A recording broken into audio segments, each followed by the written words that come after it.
Há quanto tempo você está conosco, Marlene? Eduardo Neves recostou-se em sua cadeira de couro, a voz estranhamente casual. Isso é uma grande conquista. 29 anos e 362 dias, para ser exata. Respondi, com o estômago revirando ao notar a pasta de papel pardo sobre a mesa. Em todos os meus anos na indústria Horizonte, nunca fui chamada ao escritório de um diretor em uma tarde de sexta-feira. Algo estava errado. Sou Marlene Rocha. Tenho 61 anos. E até 5 minutos atrás, era a diretora sênior de conformidade em uma das maiores empresas de manufatura de São Paulo. Passei quase 3 décadas garantindo que a empresa operasse bem dentro dos parâmetros legais, documentando irregularidades e mantendo-me firme quando outros buscavam soluções fáceis para problemas complexos. Minha aposentadoria estava programada para ser totalmente adquirida na segunda-feira, a apenas 3 dias de distância. O marco pelo qual trabalhei durante toda a minha vida adulta estava ao meu alcance. Eduardo deslizou a pasta sobre sua mesa, polida. Devido a restrições orçamentárias, estamos encerrando sua permanência na empresa, disse ele. Seus olhos nunca encontraram os meus. Imediatamente, a sala pareceu inclinar-se ligeiramente. Restrições orçamentárias. A indústria Horizonte havia acabado de anunciar lucros recordes no último trimestre. Este é o seu pacote de rescisão, ele continuou, batendo na pasta com o dedo bem cuidado. Assine até amanhã ou não receberá nada. O RH irá acompanhá-la para limpar sua mesa. Eu deveria ter sentido raiva, choque, talvez até mesmo vontade de implorar. Em vez disso, uma calma estranha tomou conta de mim. Aquilo não foi aleatório, foi calculado, precisamente cronometrado para me derrubar antes que minha aposentadoria fosse concedida. Obrigada pela oportunidade. Eu disse baixinho, pegando a pasta. Não a abri. Eduardo pareceu surpreso com minha compostura, talvez esperando lágrimas ou protestos, mas passei minha carreira examinando padrões, e aquele era claro como o dia. Fiquei de pé, alisei minha saia e saí com minha dignidade intacta. Patrícia, Lima, do RH, estava parada, desconfortável, enquanto eu arrumava meus pertences. A foto do meu falecido marido, Carlos Rocha, o vaso de plantas que minha filha me deu quando foi para a faculdade há 15 anos, e a placa que recebi pelos 25 anos de serviço. Não levei muito. A maior parte do que importava não cabia em uma caixa de papelão. Sinto muito, Marlene. Patrícia sussurrou, olhando nervosamente para o segurança que esperava para me escoltar. Isso não está certo. É o que é, respondi, mas por dentro eu sabia que não era apenas errado, era potencialmente ilegal. Nos últimos 4 anos, vinha documentando meticulosamente irregularidades financeiras que se intensificaram desde que Eduardo entrou na empresa. Enviei memorandos detalhados à cadeia de comando, sinalizei padrões suspeitos e até mesmo apresentei evidências de relatórios retroativos.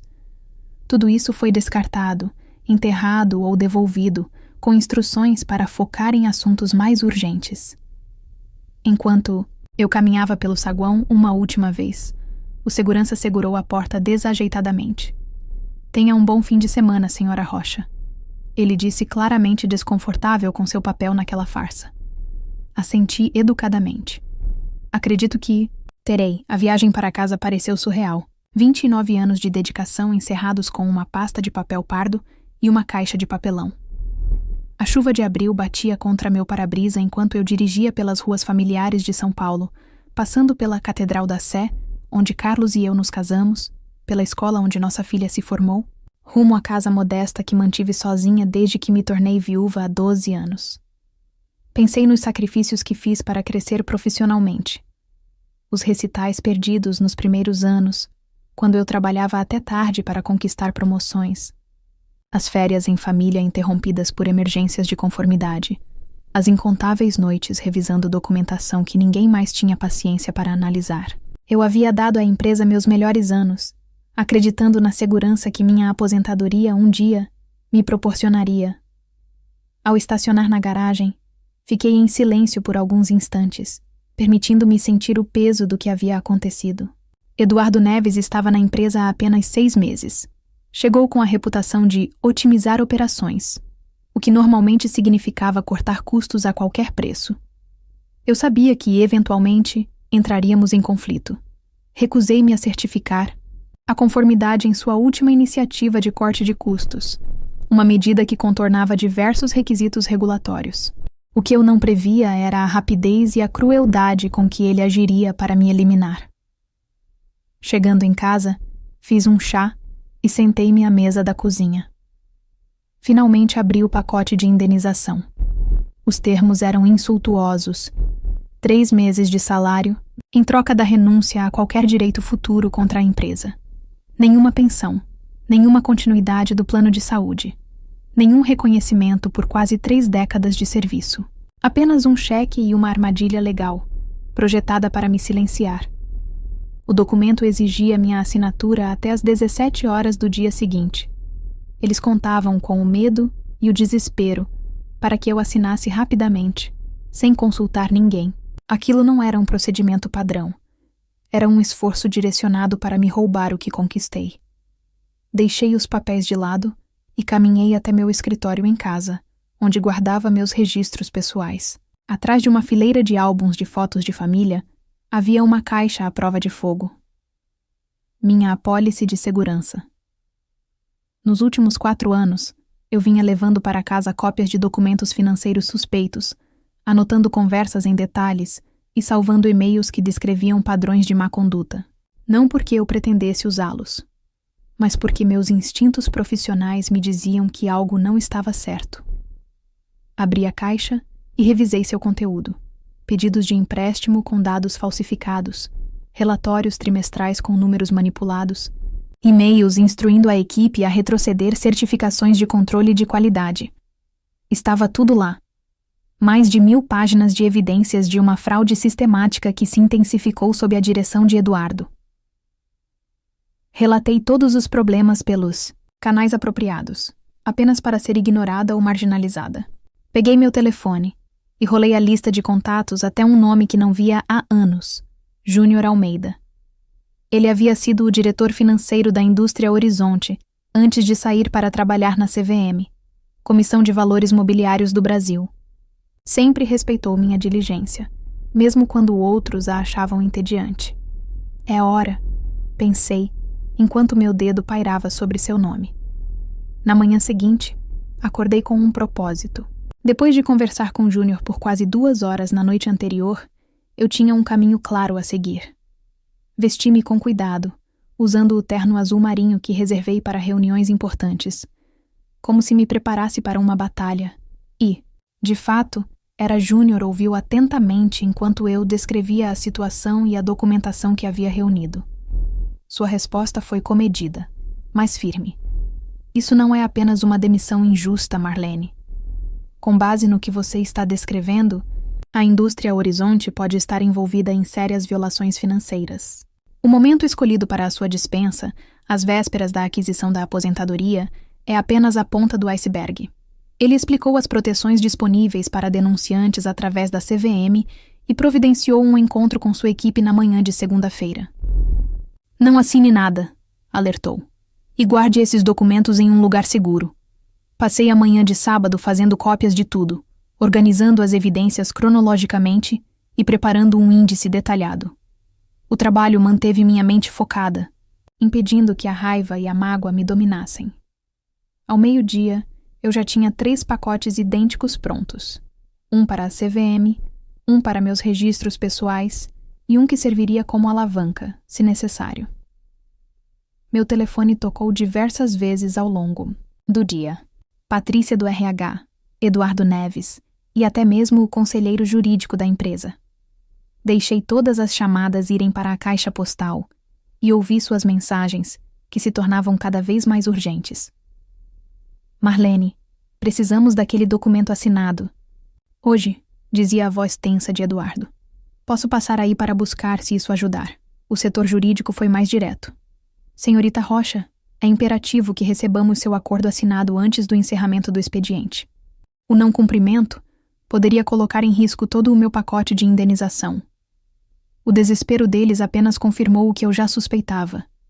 Eles sabiam que estavam vulneráveis e queriam meu silêncio garantido antes que o fim de semana terminasse. Às 4:30 da tarde, minha campainha tocou.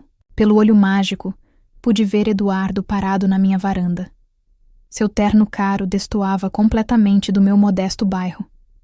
Eu não respondi. Marlene, eu sei que você está aí. Ele chamou através da porta. Isso é ridículo. Apenas assine os papéis e todos nós poderemos seguir em frente. Observei em silêncio enquanto ele finalmente colocava um envelope na minha caixa de correio e voltava para seu sedã de luxo. Só então fui recuperar o que ele havia deixado. Outra cópia, do mesmo acordo, com uma nota manuscrita. Última oportunidade. Assine até às 9 da manhã de segunda-feira. Naquela noite, minha filha ligou para nosso bate-papo semanal. Letícia estava preocupada com o tom estranho na minha voz. Mãe, o que está acontecendo? Você parece diferente. Pensei em minimizar a situação, mas decidi não fazer isso. Letícia merecia a verdade. Eu fui demitida ontem, disse simplesmente. O quê? Mas você está há poucos dias de se aposentar com todos os benefícios. Eles não podem fazer isso. Fizeram, respondi. Mas não se preocupe, estou cuidando disso. Você precisa que eu volte para casa? Posso pegar um voo de Curitiba? Amanhã. Não, querida, fique onde está. Eu dou conta disso. Depois que desligamos, sentei na minha sala de estar enquanto a escuridão caía, pensando na reunião de segunda-feira com a CVM, Comissão de Valores Mobiliários do Brasil. Por anos, tentei resolver essas questões internamente, acreditando no sistema e na integridade da empresa. Fui leal, discreta e profissional, mesmo quando suspeitava de irregularidades graves. Mas, bem, eles fizeram sua escolha. E agora eu faria a minha. Eu não assinaria aquele acordo. Não seria silenciada. E mais importante, não deixaria que descartassem 3 décadas da minha vida sem consequências. Segunda-feira não poderia chegar rápido o suficiente. Amanhã chegou com uma clareza que eu não sentia há anos. Me vesti cuidadosamente, coloquei toda a documentação na minha maleta segura e dirigi até o centro de São Paulo, até o edifício federal onde Júnior havia organizado nossa reunião. O peso do que eu estava prestes a fazer pesava nos ombros, mas havia também uma sensação de justiça nisso. Os escritórios da CVM eram discretos, mas imponentes. Divisórias de vidro e conversas abafadas por todo lado. Júnior me encontrou no saguão, seu rosto familiar marcado por mais anos, mas ainda com a inteligência afiada de sempre. Essa é a Marlene que me lembro. Ele disse calorosamente, apertando minha mão. Gostaria que estivéssemos nos encontrando em circunstâncias melhores. É bom ver você, Júnior. Obrigada por levar isso a sério. Ele me conduziu até uma sala de conferências, onde 2 outros investigadores já me aguardavam. Fernanda Soares, advogada sênior de execução, e André Martins, contador forense. Ambos me cumprimentaram com profissionalismo. Cortesia da senhora Rocha, começou Fernanda. Antes de começarmos, quero confirmar que você entende o processo que estamos iniciando hoje. Uma vez que você compartilhe essas informações conosco, a investigação se torna oficial. Não há como voltar atrás. Assenti. Entendo completamente. Pelas próximas 3 horas, orientei-os sobre minha documentação.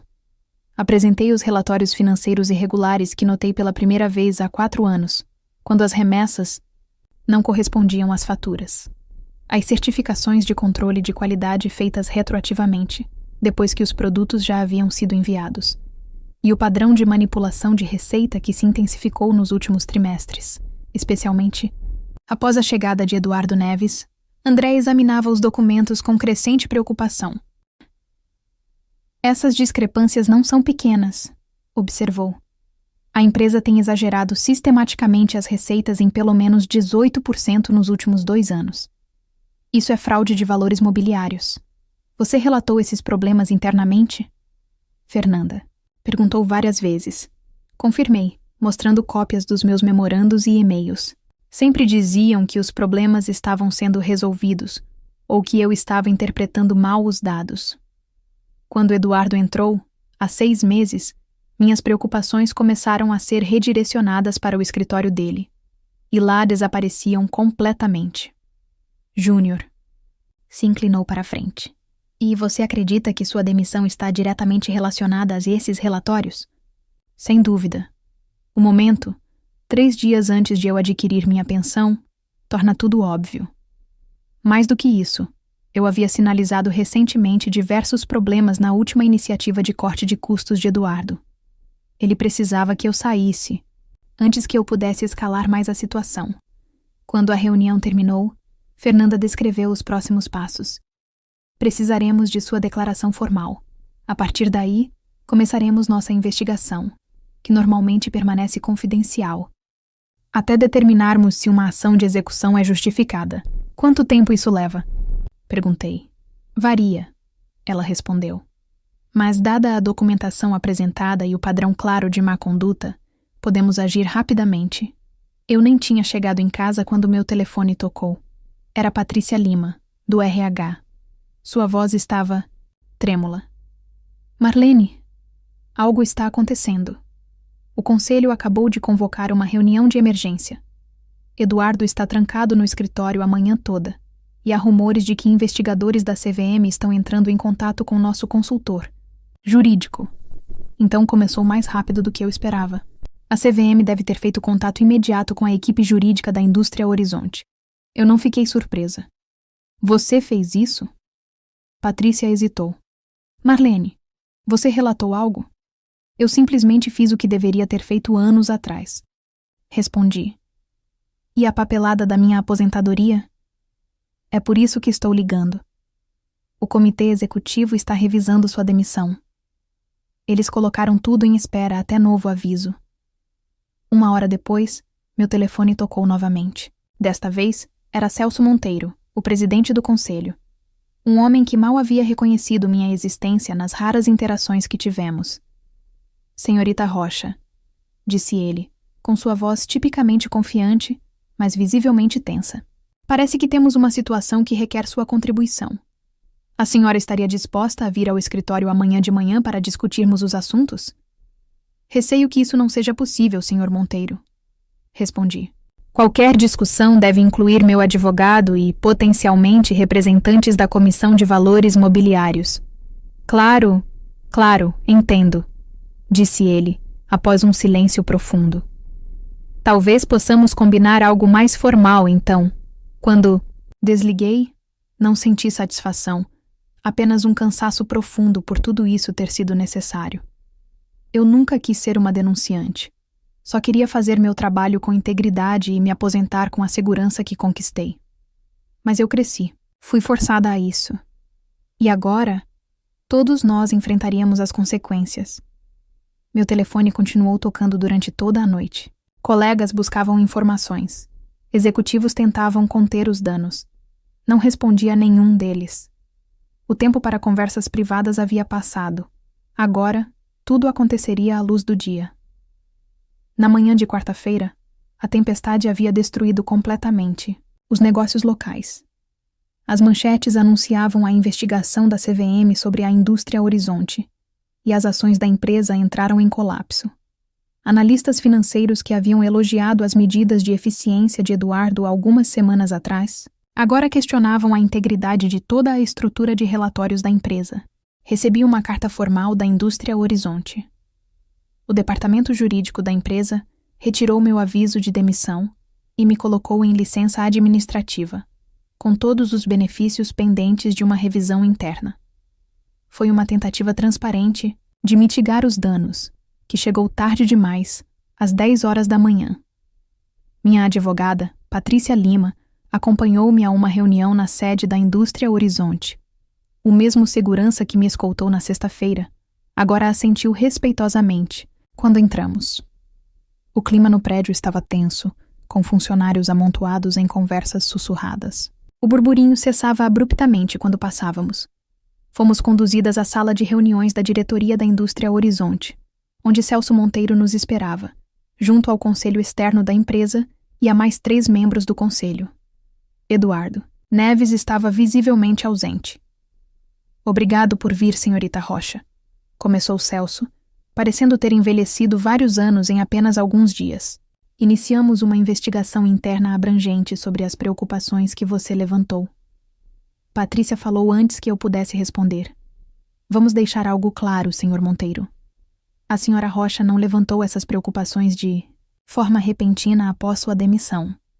Ela documentou e relatou repetidamente, ao longo de um período de 4 anos, conforme sua função exigia. A decisão da empresa de ignorar esses relatórios e, em seguida, demiti-la poucos dias antes da aquisição de sua aposentadoria diz muito. Celso se remexeu, desconfortável. Sim, bem. Isso é parte do que estamos investigando. Quero assegurar, pessoalmente, à senhorita Rocha que sua demissão foi rescindida. Nós a consideramos uma funcionária regular, com todos os benefícios intactos. Inclusive minha aposentadoria? Perguntei diretamente. Claro, ele respondeu rapidamente. Na verdade, estamos preparados para lhe oferecer uma função de consultoria após sua aposentadoria, que pode começar imediatamente se desejar. Valorizamos sua experiência. Minha cliente não está tomando nenhuma decisão hoje, interrompeu Patrícia.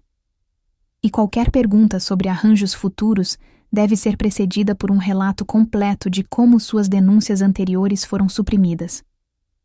A reunião continuou por mais 1 hora, com os membros do conselho tentando se distanciar das ações de Eduardo e das irregularidades financeiras que documentei.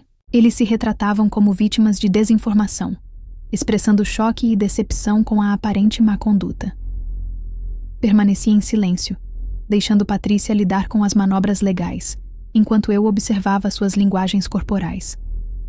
Essas eram pessoas com quem trabalhei por anos, mas que nunca me enxergaram de verdade. Agora, não conseguiam desviar o olhar. Suas expressões eram uma mistura de medo e respeito recém-descoberto, enquanto nos preparávamos para sair. Celso fez um apelo final. Marlene, esperamos que você considere falar com os investigadores da CVM sobre as medidas corretivas que estamos tomando. Seu apoio seria inestimável. Olhei para ele diretamente pela primeira vez. Senhor Monteiro, passei 29 anos dedicada à conformidade desta empresa. Durante esse tempo, registrei 47 relatórios importantes, documentando irregularidades graves. Enviei 16 memorandos abordando especificamente as questões agora sob investigação. Solicitei 9 reuniões com a liderança executiva para discutir essas preocupações, das quais apenas 2 foram concedidas, e nenhuma resultou em ação. Em que ponto dessa história tive o seu apoio? A sala ficou em silêncio. Cooperarei totalmente com a investigação interna e com a CVM, continuei. Mas falarei apenas sobre os fatos, como sempre fiz. Se esses fatos apoiam ou prejudicam a indústria Horizonte, bem, dependerá inteiramente do que vocês fizerem a seguir, não do que disserem nesta sala. Enquanto Patrícia e eu saíamos, ela sussurrou. Isso foi perfeitamente declarado. Só quando chegamos ao estacionamento é que me permiti respirar fundo. A adrenalina que me carregou durante o confronto começou a desaparecer, deixando-me exausta, mas lúcida. Ainda não era a vitória. Era apenas o começo da responsabilização. E agora? Perguntei a Patrícia, enquanto estávamos ao lado de nossos carros. Ela sorriu levemente. Agora eles lutam para salvar o que podem, enquanto a investigação continua. Mas não se engane, Marlene. Eles estão com medo de você. Balancei a cabeça. Eles não estão com medo de mim. Estão com medo da verdade. Há uma diferença. Patrícia, assentiu pensativa. Há, de fato. E essa diferença é o motivo pelo qual você vencerá isso, independentemente de como acontecer. Enquanto eu dirigia para casa, perguntei-me o que Carlos teria pensado de tudo isso. Meu falecido marido sempre encorajou minha natureza meticulosa, mesmo quando outros a achavam frustrante. Sua atenção aos detalhes não é uma peculiaridade, Marlene. Ele costumava dizer. É um superpoder. Talvez ele estivesse certo, o tempo todo. Na sexta-feira, exatamente 1 semana após minha demissão, a história havia se transformado em um escândalo corporativo completo. A CVM emitiu solicitações formais de informações à indústria Horizonte, e um memorando interno assinado por Celso Monteiro anunciava a suspensão imediata de Eduardo Neves enquanto aguardava a investigação. As ações da empresa haviam caído quase 30%, gerando preocupações entre grandes investidores e parceiros. Eu já não era mais apenas Marlene Rocha, a responsável pela conformidade negligenciada. Os jornais de negócios agora se referiam a mim como a denunciante e a mulher que expôs a indústria Horizonte. A atenção repentina era desconfortável, mas eu permanecia focada no processo, trabalhando em estreita colaboração com os investigadores da CVM, que agora operavam em um prédio separado, próximo à sede da empresa. As provas fornecidas por mim abriram muitas portas, mas a investigação revelava ainda mais padrões preocupantes. Júnior Almeida me ligou para atualizar o progresso da investigação. Marlene, é pior do que pensávamos, disse ele com a voz grave.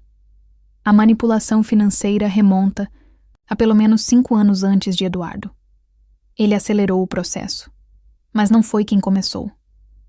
Eu já suspeitava, respondi.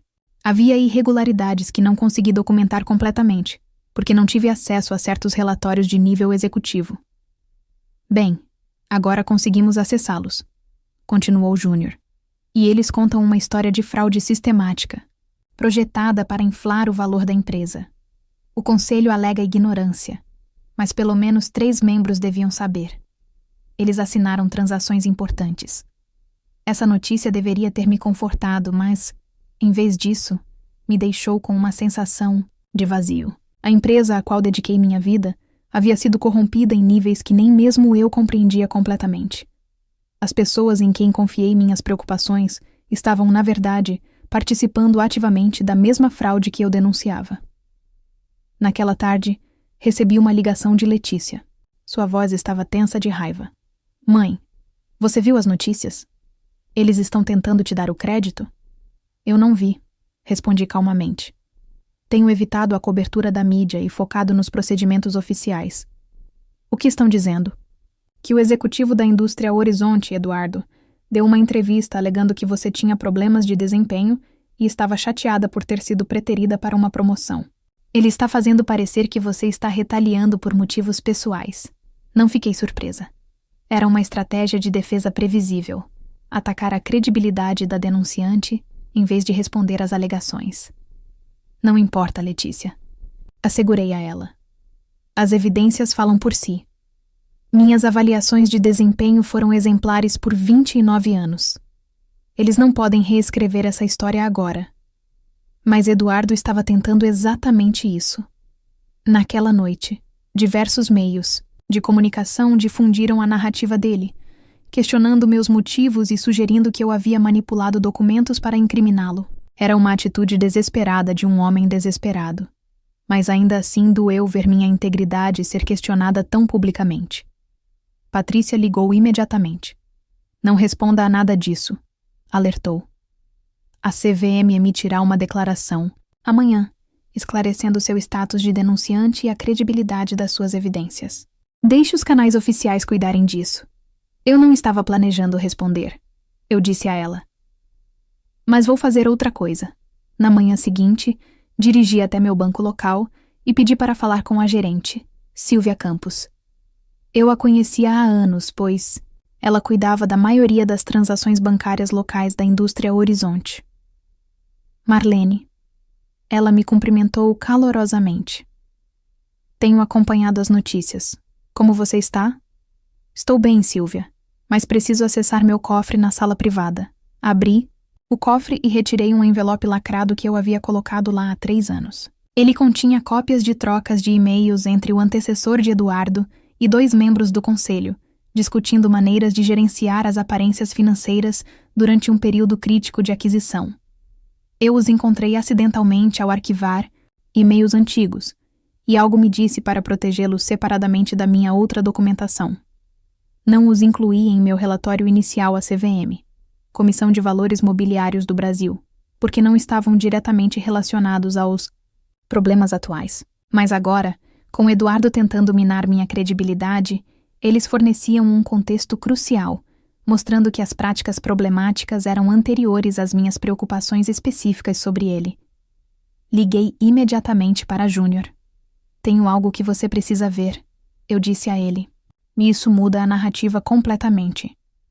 Enquanto dirigia para encontrá-lo, não senti satisfação. Apenas a certeza de que a verdade completa surgiria agora, independentemente de quem fosse implicado. A reunião de emergência do conselho foi convocada para a manhã de segunda-feira, 10 dias após minha demissão, e 7 dias após a investigação da CVM se tornar pública. Eu não fui convidada, mas não precisava estar lá para saber o que estava acontecendo. A documentação adicional que eu havia fornecido acelerou a investigação dramaticamente, implicando não apenas Eduardo, mas vários membros do conselho, em um padrão de manipulação financeira que já durava anos. Júnior me ligou de fora da sala de reuniões. Está um caos lá dentro, relatou. A equipe de fiscalização da CVM acabou de apresentar suas conclusões preliminares. 3 membros do conselho renunciaram no local. Eduardo está tentando alegar que estava apenas seguindo práticas estabelecidas, mas ninguém mais está acreditando. Ao meio-dia, a Indústria Horizonte emitiu um comunicado de imprensa anunciando uma reestruturação de liderança e cooperação total com as autoridades reguladoras. A declaração, cuidadosamente redigida, confirmou a renúncia de 4 membros do conselho, incluindo Celso Monteiro, e a rescisão de Eduardo Neves. Por causa disso, as ações da empresa, já prejudicadas, caíram outros 12% naquela tarde. Meu telefone tocou. Era Patrícia Lima, do RH, novamente. A CEO interina quer se encontrar com você amanhã, se possível. A CEO interina era Márcia Sampaio, a ex-diretora de operações, que sempre me tratou com respeito profissional, se não com cordialidade. Concordei com a reunião, mas insisti para que acontecesse no escritório do meu advogado. Quando Márcia chegou no dia seguinte, ela parecia exausta, mas determinada. Marlene, não vou perder tempo com gentilezas, ela começou. A empresa está em crise e você está no centro dela. Não porque tenha feito algo errado, mas porque foi a única que consistentemente fez o que era certo. Ela deslizou uma pasta sobre a mesa, estranhamente semelhante à papelada de demissão que Eduardo havia apresentado apenas 11 dias antes. Isto declara oficialmente a rescisão da sua rescisão, restabelece seu emprego retroativamente e confirma o direito integral à sua aposentadoria, ela explicou. Também inclui um pacote de compensação adicional, reconhecendo as dificuldades que você enfrentou. Abri a pasta. O pacote de compensação incluía uma quantia equivalente a 5 anos do meu salário, cobertura completa de assistência médica vitalícia e um pedido formal de desculpas do conselho. Também estamos estabelecendo uma nova divisão de ética corporativa. Márcia continuou. Gostaríamos que você ajudasse a projetá-la como consultora após sua aposentadoria. Sua experiência é inestimável. Fechei a pasta sem comentar sobre a oferta. E sobre Eduardo Neves e os membros do conselho envolvidos, a expressão de Patrícia endureceu. Acusações criminais são esperadas. A empresa não os defenderá. A justiça parecia finalmente ter chegado à Indústria Horizonte. 6 meses depois, sentei-me em um tribunal federal, observando enquanto Eduardo Neves e 2 ex-membros do conselho se declaravam culpados de fraude de valores mobiliários. O homem que havia acabado com minha carreira tão casualmente agora parecia diminuído em seu terno escuro. Sua arrogância havia sido substituída por derrota. Nossos olhos se encontraram brevemente quando ele se virou para sair, e eu vi reconhecimento ali. Não de mim, especificamente, mas do que eu representava. As consequências de suas ações. Escândalo se tornou um estudo de caso em falhas de governança corporativa e no papel crucial da conformidade interna. Recusei a posição de consultoria na empresa reorganizada, optando por trabalhar com agências reguladoras para desenvolver melhores protocolos de denúncias. Minha história inspirou outros responsáveis pela conformidade a apresentarem sua própria documentação de irregularidades corporativas, criando um efeito cascata em diversas indústrias. A CVM me concedeu um pagamento substancial como denunciante, 15% das penalidades avaliadas contra a Indústria Horizonte. Combinado com minha aposentadoria e o acordo, eu tinha mais segurança financeira do que jamais imaginei ser possível. Estabeleci um fundo de bolsas de estudo para mulheres que buscam carreiras em ética corporativa e conformidade, nomeando-o em homenagem a Carlos Rocha. Letícia se mudou para São Paulo para ficar mais perto de mim, trazendo meus 2 netos com ela. Passamos fins de semana juntos em minha nova casa à beira do lago, construindo memórias que eu perdi enquanto trabalhava aquelas longas horas. Uma noite, enquanto estávamos sentadas assistindo ao pôr do sol sobre a água, Letícia fez uma pergunta que me pegou de surpresa. Mãe, você se arrepende de ter ficado na indústria Horizonte todos esses anos, dado como terminou? Considerei cuidadosamente antes de responder. Não. Lamento que tenha sido necessário expô-los, mas não me arrependo do meu trabalho lá. Integridade não é apenas sobre ser honesto quando é fácil, é sobre manter seus princípios, especialmente quando isso custa algo a você. Letícia assentiu, pensativa. Você me ensinou isso, sabe? Não com palavras, mas pelo exemplo. E percebi que esse foi talvez o resultado mais significativo de todos. Não a vindicação, não a segurança financeira, mas o conhecimento de que minhas escolhas mostraram à minha filha o que significa permanecer firme em seus valores, independentemente das consequências. Quanto à indústria Horizonte, a empresa sobreviveu, embora bastante diminuída. A nova liderança implementou protocolos de conformidade rigorosos e práticas de relatórios transparentes. Eles ainda me enviam seus relatórios anuais, talvez como um lembrete, talvez como um pedido de desculpas. Eu os leio cuidadosamente, observando as práticas aprimoradas com satisfação profissional. Alguns podem ver minha história como uma vingança, mas eu nunca a vi dessa forma. Eu simplesmente fiz o que sempre fiz. Documentei os fatos, relatei a verdade e defendi minhas descobertas. A diferença é que, desta vez, finalmente, os outros foram forçados a ouvir. Agora me diz, se estivesse no lugar da Marlene, você assinaria o acordo ou enfrentaria a empresa? E você já passou por uma situação em que seu esforço de anos foi ignorado ou traído por uma empresa? Como você reagiu? Escreve aqui nos comentários. Eu quero muito saber. Se você gostou do vídeo, clique em curtir e se inscreve no canal. Também assim você não perde nenhuma história emocionante. E não esquece, deixa também um comentário com uma classificação de 1 a 10 para mostrar o quanto você gostou. Assista também ao vídeo que agora está aparecendo na sua tela. De brava.